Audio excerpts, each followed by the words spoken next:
It was a brilliant political maneuver. By leasing rather than selling the British the equipment, he avoided a congressional vote of authorization he might well have lost. Roosevelt was well aware of the political risk of tying his presidency to the British cause. He needed reassurance that Winston Churchill was the right man to carry both their burdens. Roosevelt could not be sure what all those stirring and wonderful speeches that unto this hour give us gooseflesh might have just been classic Churchillian bombast on the road to disaster. The task of assessing Churchill was given to Harry Hopkins, a close friend of the president, but a man with no diplomatic or foreign policy experience. On Thursday, January 9th, 1941, Hopkins arrived in London. Churchill was alarmed. All he knew was that this presidential emissary was a social worker from Iowa. Winston was trying to ingratiate himself with his guest and saying, of course, after the war, we will modernize our cottages and we will put in electricity and plumbing. And Harry Hopkins looked at the Prime Minister and said, "Mr. Prime Minister, I don't give a damn about your cottages. I have come over here to find out how we can help you beat this fella Hitler." And Churchill got up from the table and said, "Mr. Hopkins, come with me." After a month, Hopkins left Britain convinced that under Churchill's leadership the country could survive, and with American help, could prevail. The trip transformed Hopkins' role as Roosevelt's closest advisor. FDR asked him to come live at the White House and concentrate all his energy on preparing America for war. Hopkins' initial task was to convince a reluctant Congress that Britain could not be allowed to fall.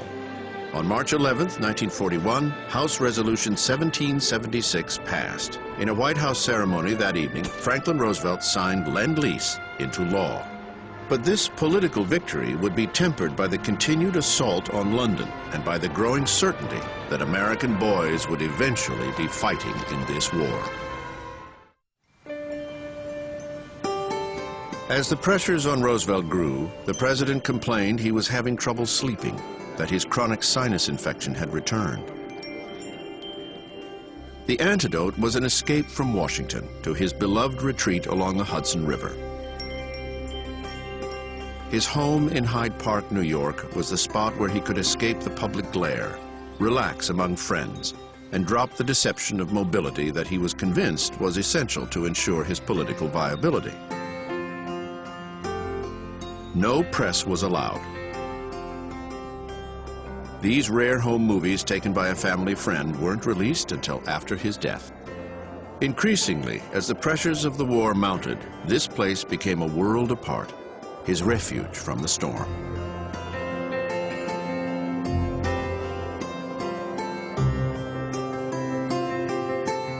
Missy LeHand, FDR's personal assistant and constant companion, joined him on these trips. She had been with him for more than 20 years during all the struggles that followed the onset of polio. She was Roosevelt's anchor, a woman who was willing to serve with total and complete devotion.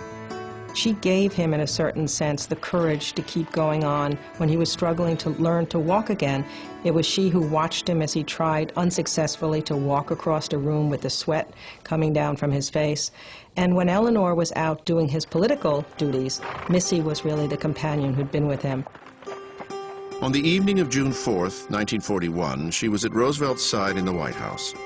When he left the room to retire for the night, she suddenly screamed and fell to the floor unconscious. Missy, who was only 43 years old, had suffered a stroke and spent the remaining 3 years of her life a prisoner in her own body. The stroke that took Missy away from Roosevelt was really a disaster for Roosevelt's life. Here was this woman he depended on from the moment he waked up till the moment he went to bed at night, and suddenly she was gone from him. I think it pushed FDR into a loneliness which he had not previously experienced. Initially, he would go to her room on the 3rd floor of the White House and sit for hours at her bedside. But as she struggled to respond, he withdrew. Some around Roosevelt felt the president had abandoned a friend. Harold Ickes, the Secretary of the Interior, wrote in his diary, "I have lost my affection for him. Despite his very pleasant personality, he is as cold as ice inside. Missy could pass from this life, and he wouldn't even miss her." But in fact, his actions belied what they thought was indifference, because he actually went at this period of time to his legal advisor, Basil O'Connor, and he told him he wanted to change his will so that half of his entire estate would go to take care of Missy LeHand, knowing that she might need it in her condition for the rest of her life. And O'Connor thought, oh my God, you can't do this. That means taking your own children out of your will. I can remember my uncles were pretty horrified when they heard that their portion of the estate had been set aside and Missy would get the income. And FDR, I think at the time, commented that my sons can get along perfectly well. I don't think this is the action of an unfeeling man, because this was a very substantial act of caring. But world events would give Roosevelt little time to agonize over the pain of losing Missy's companionship. In the summer of '41, the thunder of European guns seemed to be growing ever louder. On June 22nd, Germany surprised the world and turned against its Soviet ally. Hitler attacked along an 1,800-mile front from the Baltic to the Black Sea.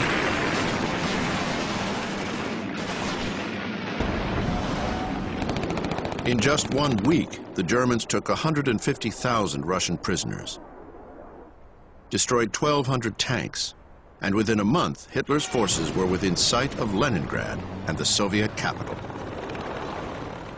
He was at the gates of Moscow.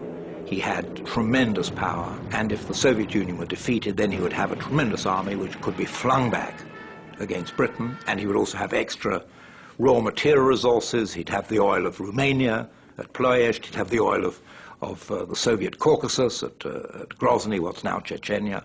So helping the Soviet Union became the Allied imperative. But how? Roosevelt was convinced he needed to develop a personal relationship with Churchill to devise a common, unified strategy to defeat Hitler. In early August 1941, Churchill set sail for the New World. From the bridge of the battleship HMS Prince of Wales, Churchill knew the next week might well decide the outcome of this war.